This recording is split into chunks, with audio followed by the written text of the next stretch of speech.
1880 a 1890, ali mesmo no Hospital de la Bicêtre, um outro médico extraordinário terá a oportunidade de realizar experiências por meio da hipnose, o Dr. Jean-Martin Charcot, para entender a problemática da histeria, para compreender a realidade do ser cerebral.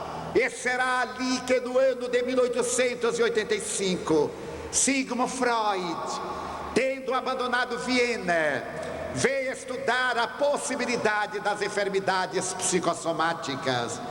Irá ter a oportunidade de ingressar nesse departamento que está abaixo da nossa consciência, e ao lado do eminente professor Pierre Janet, identificar o subconsciente humano, para que logo depois, ao apresentar a psicanálise, Freud fale que nós somos animais sexuais e que abaixo do nosso subconsciente existe uma área imensa que necessita ser explorada, o inconsciente. Esse inconsciente, mais tarde, através de Carl Gustav Jung, terá ensejo de albergar o inconsciente coletivo. Quando Jung nos fala dos arquétipos, para tentar entender a problemática do nosso comportamento mental, os nossos conflitos, os nossos complexos de inferioridade, de superioridade, de narcisismo. Mas a medicina psiquiátrica permaneceu dentro do mesmo barbarismo ancestral. Foi aproximadamente dias antes da Segunda Guerra Mundial, na cidade de Viena, que um psicopata que padecia do transtorno psicótico maníaco-depressivo atirou-se do terceiro andar do manicômio, a tendência suicida do depressivo, e todos pensaram que ele ia morrer. No entanto, na queda, ele foi amparado pela rede elétrica, tomou um choque e foi jogado no chão. Não morreu, ficou bom da esquizofrenia. E os médicos anotaram: choque elétrico, quando não mata, cura a esquizofrenia. Ainda em Viena, havia uma paciente depressiva que não tomava banho sob hipótese alguma. Talvez tenha sido a primeira hippie do século XX. Foi levada à força à banheira, mas ela se movimentou tanto que escorregou no sabonete e bateu a cabeça na borda da banheira. Fez uma concussão cerebral. Esteve considerada como morta. Foi levada para ser velada. Por 3 dias, ela permaneceu aparentemente morta. De súbito, ela despertou e teve uma ideia maravilhosa de qualquer mulher casada. Perguntou: aonde está o meu marido? E as pessoas foram tomadas de surpresa. E os médicos anotaram: concussão cerebral, quando não mata, cura a esquizofrenia. Mais tarde, em Berlim, no ano de 1914, um outro psicopata que tinha um transtorno maníaco-depressivo aproveitou a distração do guarda, rasgou os lençóis, o cobertor, improvisou uma corda e tentou enforcar-se. No justo momento em que o guarda olhou para a cela, o guarda abriu a porta, salvou o psicopata. Ele não morreu, ficou bom da esquizofrenia. Então os médicos anotaram: enforcamento, quando não mata, cura a esquizofrenia. E começaram a observar: concussão cerebral, choque elétrico, enforcamento. O que é que existe de comum? Nesses 3 episódios, o cérebro fica sem receber oxigênio. Aí estaria a chave terapêutica para libertar o paciente da esquizofrenia. Começaram a pensar, mas veio a Primeira Guerra Mundial e naturalmente as experiências da terapia médica foram ficando em plano secundário. Em 1933, um médico vienense apresentou num congresso de psiquiatria o resultado de um trabalho que ele estava fazendo com um dos pacientes mais célebres deste século, Nijinsky, o célebre bailarino. Nijinsky, apesar da sua genialidade, era esquizofrênico, e a sua mulher internou na clínica do Dr. Sackel. O Dr. Sackel começou a aplicar-lhe choques de insulina e de metrazol. Depois de uma série de aplicações, Nijinsky recuperou a saúde mental. E o médico apresentou no Congresso de Psiquiatria, dizendo que a esquizofrenia já não era uma doença incurável. Ela podia apresentar uma terapia específica. Ele havia conseguido arrancar da loucura o maravilhoso bailarino, mas a terapia era muito perigosa, porque ele não tinha ideia dos danos e da quantidade de choques úmidos que poderia aplicar com a insulina e com o metrazol. A verdade é que brilhava uma luz nova. Nijinsky voltou a enlouquecer, mas ele foi um paradigma. No ano de 1935, na Universidade de Budapeste, no Centro Interacadêmico, outro médico, o Dr. Ladislau Fomeduna, começou a meditar numa curiosidade. Ele observava que os esquizofrênicos não ficam epilépticos e que os epilépticos não têm esquizofrenia. Começou a interrogar-se qual seria a razão. E depois de meditar acuradamente, ele chegou à conclusão de que a convulsão epiléptica produzia a anóxia cerebral.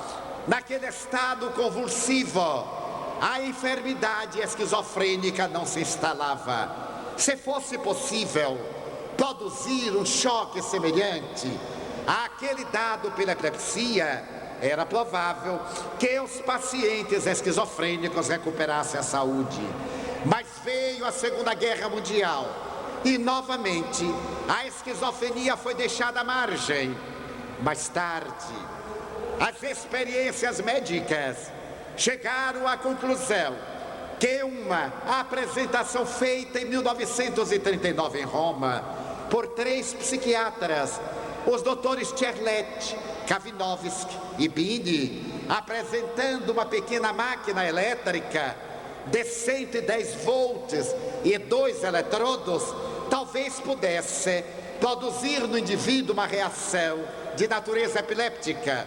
E depois da Segunda Guerra Mundial, começaram as experiências convulsoterapêuticas, as experiências de eletrochoque, e a esquizofrenia começou a ser considerada uma doença perfeitamente recuperável. Mas os anos que se sucederam foram anos calamitosos. Naquela oportunidade, a ciência médica dealbava para uma nova madrugada e os manicômios assinalavam profundamente os doentes mentais. Foi quando a psicologia veio colaborar com a ciência psiquiátrica. A palavra manicômio era uma palavra muito grave. Os psicólogos sugeriram que a substituíssem por frenocômio. Mais tarde, seria hospital psiquiátrico e, na atualidade, clínica de psiquiatria. A humanidade passa por experiências de modas, até nas doenças. Eu me recordo que quando eu era muito jovem, na minha cidade natal, estudava na única escola que era considerada a mais adiantada, a Escola Normal Rural de Feira de Santana. Ali estudavam pobres e ricos, estudavam aqueles que passassem no exame de admissão ou de suficiência. Eu era da área pobre, mas havia alguns colegas que eram de famílias ricas. E eu me recordo perfeitamente que um colega rico teve uma doença e foi transferido para a capital. Quando ele voltou, a nossa cidade foi tomada de espanto, porque ele havia tido uma doença muito rara para aquela época, chamada apendicite. Ele ficou 15 dias em processo pré-operatório, fez a cirurgia, teve um pós-operatório de 1 mês e usava uma faixa, e quando caminhava, ele claudicava da perna, e eu que era pobre tinha uma inveja. Meu Deus, olha que rico me arranja cada doença, porque os pobres morriam de apendicite, ninguém sabia o que era, mas os pobres são terríveis. E daí a pouco todo mundo começou a ter apendicite, e a cirurgia de apendicite se tornou popular. Eu até me lembro que Carmen Miranda lançou uma musiquinha da época, o indivíduo perdeu o it por causa da apendicite. E quando os pobres começaram a submeter-se à apendicectomia, os ricos passaram para uma outra doença.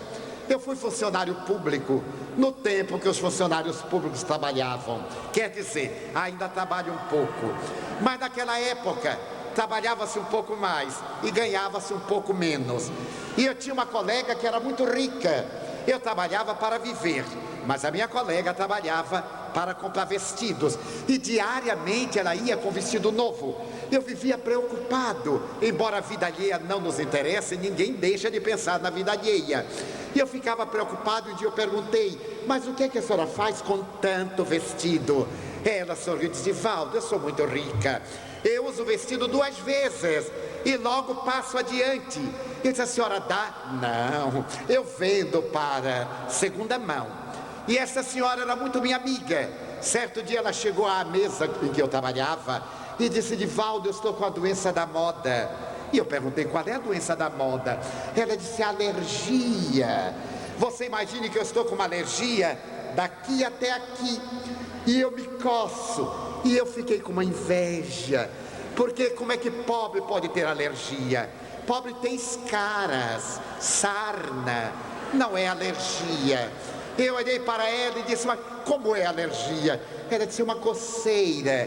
E ela se coçou, que eu digo: meu Deus, o senhor me deu alergia de qualquer forma. Mais tarde os pobres começaram a ter alergia, principalmente ao trabalho. E logo vieram as terapêuticas do INPS, essas 4 letras que todo brasileiro ama muito, INPS.